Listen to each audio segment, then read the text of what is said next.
मैं संजय और नागपुरी से मैं अभी रिसर्च स्कॉलर हूँ और इसी विश्वविद्यालय से मैं अभी शोधार्थी। क्या नाम बताए? संजय साहू। साहू हाँ। तेली हैं। हाँ, संजय तेली। देखिए मोदी जी जाति आ गए यहाँ पे। रांची यूनिवर्सिटी में हम हैं, छात्रों से बात कर रहे हैं। ये पीएचडी स्कॉलर हैं, इनसे भी बात करेंगे। यूजीसी मसले पर सुप्रीम कोर्ट में रोक लगा दी गई है यूजीसी रेगुलेशंस पर, और सरकार की तरफ से कोई पक्ष नहीं रखा गया।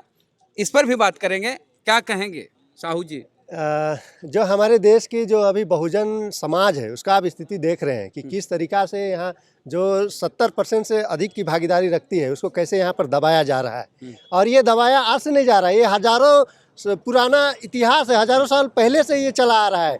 क्या कोई देश का प्रधानमंत्री कोई ओबीसी बनता है और अपने समाज के हित के लिए कोई थोड़ा सा कानून क्या बनाता है, ये जो 5-10% वाले लोग हैं वो लोग तो एकदम उछलने लगते हैं।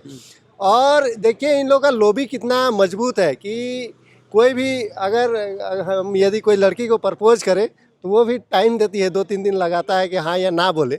लेकिन ये लोग का देखिए कि जिस दिन विरोध होता है उसी दिन ये लोग कोर्ट में घसीट कर ले जाते हैं और कोर्ट का भी फैसला उसी दिन आ जाता है। इतना तेज कार्रवाई कहीं पर भी नहीं होता है। तो ये हमारे देश के लिए बहुत ही शर्मिंदगी है कि इस देश में जहाँ बहुजन निवास करते हैं, तेली, कोयरी, बनिया सभी लोग, और इस देश में सभी की भी भागीदारी लगभग बराबर है, लेकिन जो गिने चुने जो स्वर्ण जातियां हैं वो किस तरीक़ा से यहाँ के लोगों का शोषण कर रहे हैं। तो हम लोग ओबीसी समाज से है और हम लोग कभी भी चुप नहीं रहेंगे। अरे वो कह रहे हैं कि गधा को घोड़ा के रेस में रख दीजिएगा तो कैसे दौड़ेगा? नहीं, गधा को घोड़ा के रेस में वो लोग को रखा गया है और वे लोग जो सालों से वो लोग जो अपना यहाँ पर हम तारीख देखिए, अगड़ी जात के जितने नेता कलाकार हैं या पत्रकार हैं सब अपने जात के पक्ष में मजबूती से खड़ा हुए।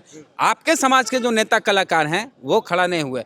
एगो मुंतशिर कौन है, मिश्रा मनोज मुंतशिर शुक्ला, हाँ मैं ब्राह्मण हूँ कह रहा था। बाद में क्या कह रहा है कि ये जाति को खत्म होने का दौर है, काल है।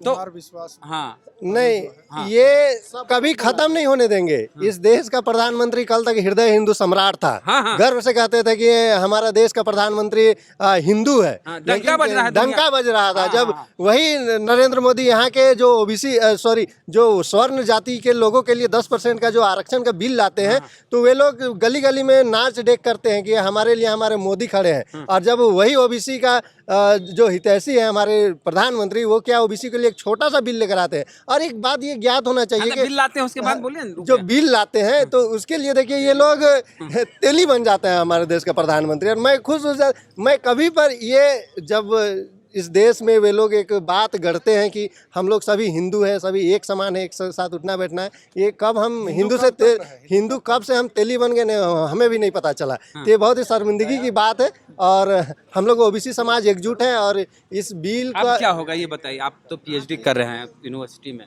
देखिए इसको एक साजिश के तहत इसको कोर्ट में घसीटा गया। अब क्या करना है इसको बताइए? आंदोलन होगा, हम लोग सड़क पर उतर के आंदोलन करेंगे और बिल हमारे पक्ष में, यानी रांची में आंदोलन होगा। हाँ एकदम होगा आंदोलन, जोरदार आंदोलन होगा।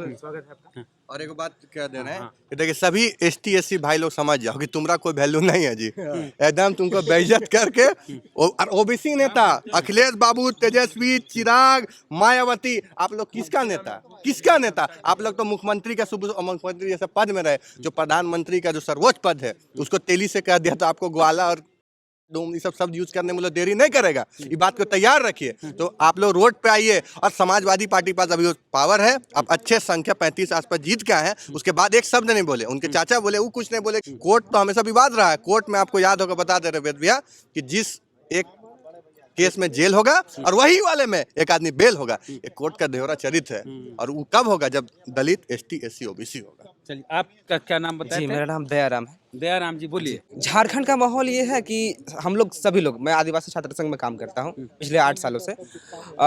जितने भी एसटी एससी ओबीसी हैं, एसटी एससी को तो पहले से ये राइट्स था। हम लोग ने एससी एसटी रह गए थे। हाँ, जी, इसके लिए हम लोग सेल खुलवाए थे यहाँ, जो कि काफी दिनों से बंद था। कभी कागज पर था। लगातार महीना प्रोटेस्ट करने के बाद में हम लोग सेल खुलवाए थे, लेकिन उसके माध्यम से कोई भी रिपोर्ट यहाँ तक लिखा नहीं गया। हम लोग जब भी होता था प्रोटेस्ट मारते थे, तब जाके कोनो होता था। अभी जब इसमें ओबीसी को शामिल किया गया तो जितने भी बहुजन है झारखंड का सब लोग इस बात को लेकर खुश थे कि चलो कम से कम ओबीसी को लेकर भी इसमें जोड़ा गया। अब जो बहुजन मूवमेंट जो माननीय कांसी राम लेके चले थे वो ठंडा पड़ गया था, वो इसके माध्यम से अब यहाँ का लोग जो यूनाइट होंगे एसटी एससी ओबीसी का। लेकिन देखते हैं कि 2-4 दिन होता है कि नहीं और कोर्ट इस पर स्टे लगा देता है हर एक, और वही कोर्ट इस चीज़ को कहा था कि नहीं इस पर बनाई जाए, जिस हिसाब से 118% क्राइम बढ़ा था विश्वविद्यालय में। तो उस चीज़ को देखते हुए हमके समझ में आता है कि जब भी कभी भी दलित बहुजन आदिवासी के लिए उसका राइट्स के लिए मतलब उसके संवर्धन के लिए बनती है तो कोर्ट जो है उस पर स्टे लगाने का काम करती है। कोर्ट में आपके लोग नहीं हैं? हमारे लोग नहीं हैं।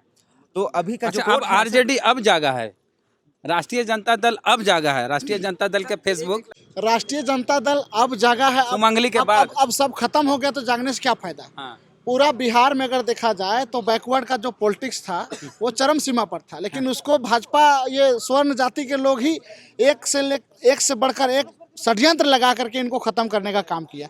अब तो समझना चाहिए यादव जाति हो चाहे कुर्मी जाति हो चाहे कुशवाहा हो, सबों को हम यही बोलेंगे कि इस देश में जितना भी संख्या है एसटी एससी ओबीसी का उसके हिसाब से हिस्सेदारी हम लोग को दे दीजिए, और जिस दिन हिस्सेदारी हमको मिलेगा कोई लड़ाई ही नहीं रहेगा।